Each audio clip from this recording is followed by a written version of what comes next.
In 1999, a scandal rocked the streets of Los Angeles, and at the center of it all was a man who had once been a beacon of justice. Rafael Perez, a police officer with a history of honor, went from serving the law to breaking it on an unimaginable scale.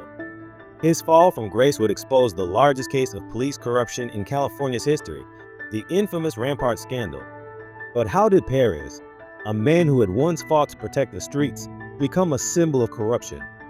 Let's dive into this dark chapter of LAPD history. The early years of Rafael Perez. Rafael Antonio Perez was born in Puerto Rico on August 22, 1967. At a young age, he moved with his mother to Philadelphia, where he spent most of his childhood. As a kid, Perez always knew he wanted to be a police officer.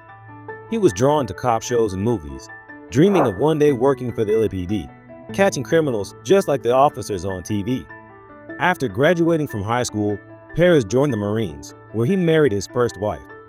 While stationed at a military base in Maine, Perez didn't make many friends, but those who knew him described him as being a nice guy, considerate, and easy to talk to. In 1988, the military base Perez was stationed at in Maine closed down. Perez and his wife relocated to California to start a new life. He was just 21 years old. However, soon after their move, their marriage came to an end after Perez was caught cheating with a female Marine. After his divorce, Perez took the LAPD entrance exam in 1991 and passed. He joined the police academy, where he was made a squad leader of his class. In 1989, Perez graduated and officially became a Los Angeles police officer at the age of 22. Rise through the ranks. After his rookie year, Perez began working undercover assignments in the narcotics team. He was partnered with David Mack, a fellow officer from Compton who had joined the LAPD a year earlier. The two were assigned to the buy and bust team, where they traveled throughout the city undercover, buying drugs on the streets and making arrests. Perez quickly learned about the darker side of Los Angeles. He became an expert on how gangs and drugs moved through Southern California, and he saw firsthand the destruction that gangs and drugs caused to the communities he patrolled. Perez worked hard to arrest those involved, and for the first few years, he was recognized as a dedicated and honest cop. His commanding officers praised him for making clean arrests and removing hundreds of real criminals from the streets. However, reports of police misconduct involving Perez didn't surface until 1993, 4 years into his service. The incident involved a drug dealer who had been shot and killed by Perez's partner, David Mack. According to both Perez and Mack, the dealer had pulled a gun on Perez, threatening to shoot him. Mack responded by shooting first, saving Perez's life. However, witnesses had a different account. They claimed the dealer was unarmed and was shot once when he approached the police car. They further stated that the dealer attempted to flee and was shot again in the back, killing him. Despite the conflicting testimony, both Perez and Mack denied the allegations, and they were both cleared of any wrongdoing. Mack even received an LAPD medal for heroism in saving Perez's life.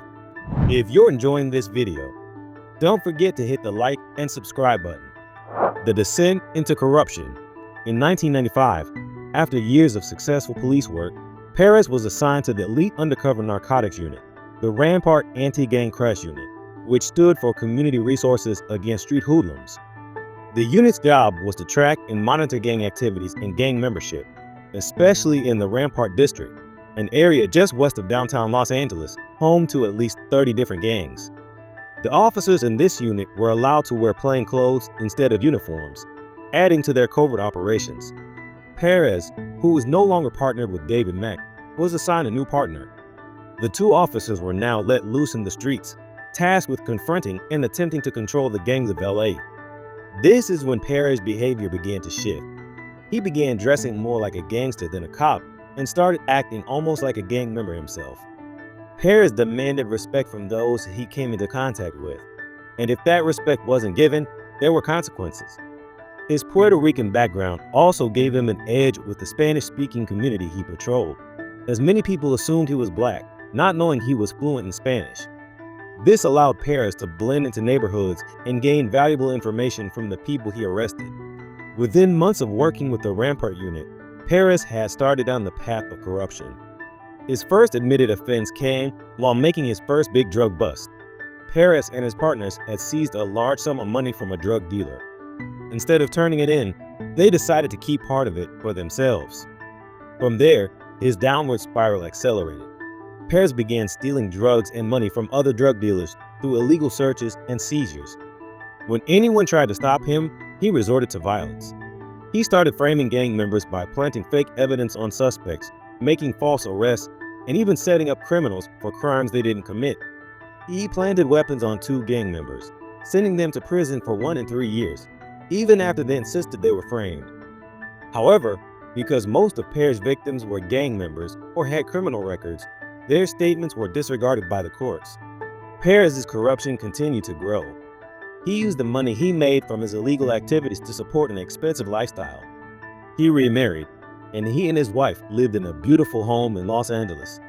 Neighbors reported seeing Perez frequently buying new cars and home furnishings.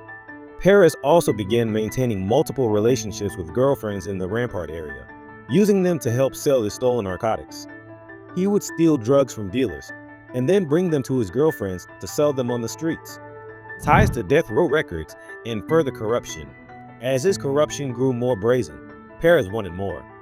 He expanded his criminal activities by stealing drug evidence from police lockers. He began taking small amounts of cocaine, then escalated to taking large quantities, replacing the stolen drugs with flour or biscuit.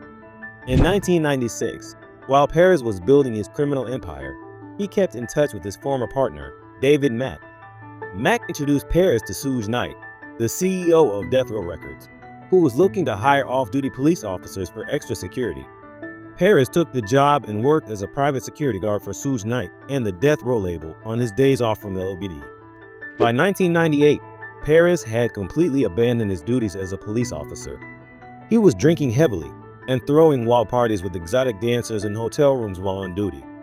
He even shot suspects without any cause and failed to provide medical assistance to those he wounded. One man Perez shot was paralyzed and then sent to prison for 23 years. Perez's reckless behavior was becoming increasingly dangerous, and it was only a matter of time before his illegal activities caught up with him. The downfall. On August 25, 1998, Perez's world came crashing down. SWAT teams blocked off his quiet suburban street and arrested him for stealing nearly $1 million worth of cocaine from an LAPD evidence locker. Investigators had become suspicious after discovering Perez had checked out the drug evidence using a false name. Facing 12 years in prison for stealing from the police, Perez struck a deal with prosecutors. In exchange for immunity, Perez agreed to give detailed testimony regarding widespread police corruption within the LAPD's Rampart division. Over the course of 35 interviews, Perez provided extensive accounts of police misconduct.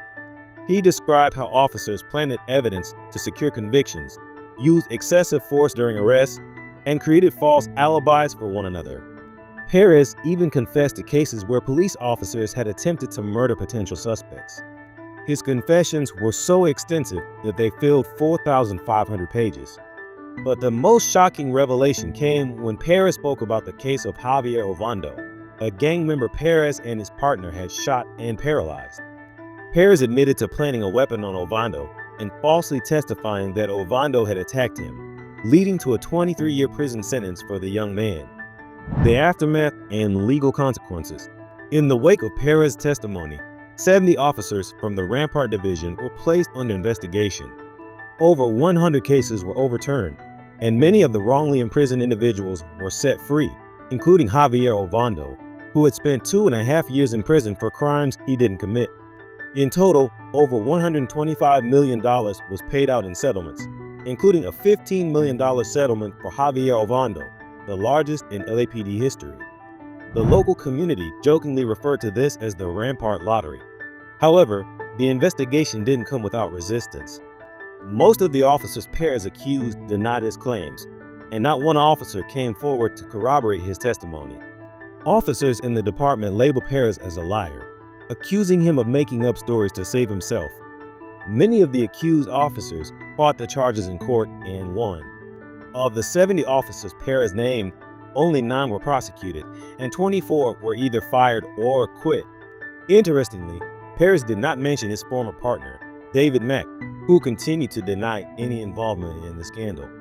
As a result of the scandal, the Crash Task Force was disbanded. and all gang officers were required to wear police uniforms. The U.S.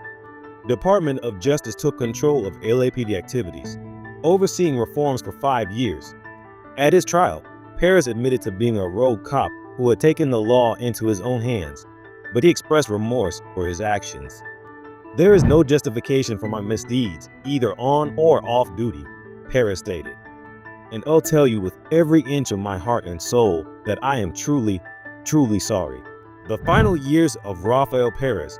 In 2001, Perez was released from prison after serving 3 years of his 5-year sentence for stealing drugs from an evidence locker. He pleaded guilty to the shooting of Javier Ovando and was sentenced to 5 years in federal prison. After serving 2 years, Perez was released on parole and granted full immunity for all other crimes he committed while serving as a police officer. Since then, he has remained out of the public eye, choosing to live a quiet life away from the media. The LAPD Rampart Division has since moved to a new building, claiming to have undergone a complete transformation. While some argue that the department has improved since the scandal, many believe there is still much work to be done. No matter where Rafael Perez goes or how quiet his life may be now, his name will forever be associated with one of the most significant police corruption scandals in U.S. history. He exposed the deeply rooted corruption within the LAPD, and his actions forever changed the way law enforcement in Los Angeles operates. The legacy of the Rampart Scandal. The Rampart Scandal left an indelible mark on the LAPD and law enforcement nationwide. Despite efforts to reform and rebuild trust, the scandal revealed the deep-rooted issues within police culture, especially regarding the abuse of power, racial profiling, and systemic corruption. The LAPD faced immense scrutiny, with public confidence shaken to its core. One of the key outcomes of the scandal was the massive overhaul of policing practices. In response to the corruption uncovered in the Rampart Division, the U.S. Department of Justice imposed significant reforms, including stricter oversight, better training, and changes to how officers were monitored. The disbanding of the Rampart Anti-Gang Crash Unit was a direct result of the scandal, marking a clear statement that systemic corruption would no longer be tolerated. However, the road to rebuilding the LAPD's reputation was long and difficult. Many individuals, including victims who were wrongfully convicted, struggled to regain the justice they deserved. The term Rampart Lottery became a dark joke in the city, referencing the financial settlements given to those whose lives had been irreparably damaged by corrupt officers. Rafael Perez's actions served as a wake-up call for law enforcement agencies across the country. His case illustrated how unchecked authority could morph into widespread abuse, and how deeply corruption can take root in even the most respected institutions. As the LAPD works to distance itself from its past, the legacy of the Rampart scandal continues to serve as a reminder of the importance of accountability in policing. What do you think? Was Rafael Perez just a product of the system he was part of? Or was he an outlier that went too far?